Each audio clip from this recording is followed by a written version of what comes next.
The angel. Every time a good child dies, an angel of God comes down to earth.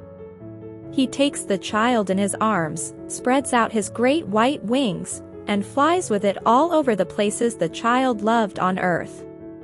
The angel plucks a large handful of flowers, and they carry it with them up to God, where the flowers bloom more brightly than they ever did on earth. And God presses all the flowers to his bosom, but the flower that he loves the best of all he kisses. And then that flower receives a voice, and can join in the glorious everlasting hymn of praise.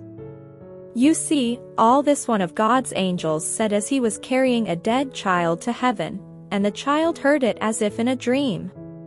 As they passed over the places where the child used to play, they came through gardens with lovely flowers. Which flowers shall we take with us to plant in heaven? Asked the angel.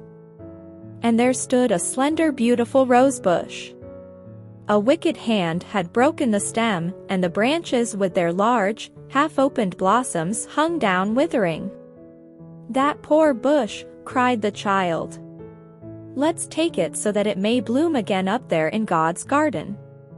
So the angel plucked it, then kissed the child for its tender thought, and the little child half opened his eyes. They took others of the rich flowers, and even some of the despised marigolds and wild pansies. Now we have enough flowers, said the child, and the angel nodded. But they did not yet fly upward to God. It was night, and it was very quiet. They remained in the great city and hovered over one of the narrowest streets, which was cluttered with straw, ashes, and refuse of all kinds. It was just after moving day, and broken plates, rags, old hats, and bits of plaster, all things that didn't look so well, lay scattered in the street. In the rubbish the angel pointed to the pieces of a broken flower pot and to a lump of earth which had fallen out of it.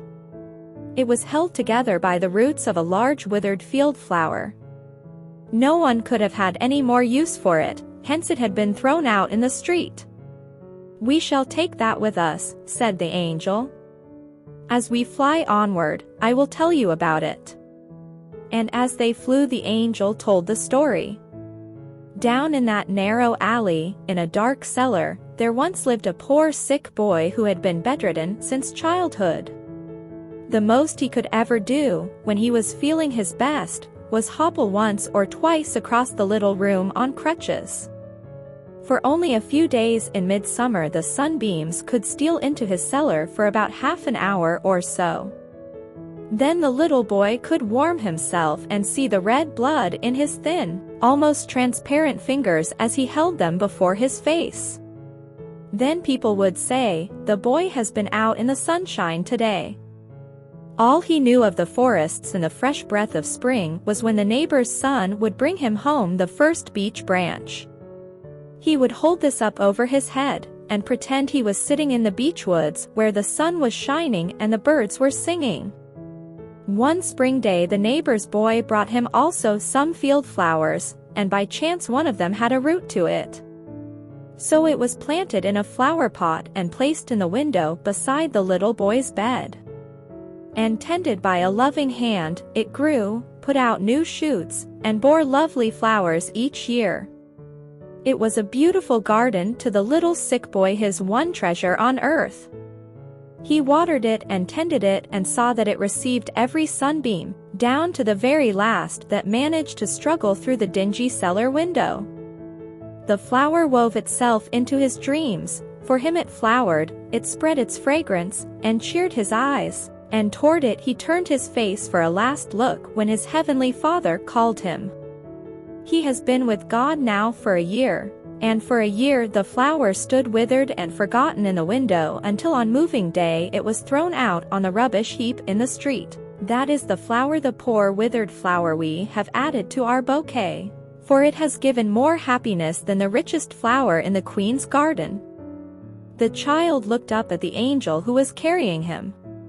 "But how do you know all this?" he asked.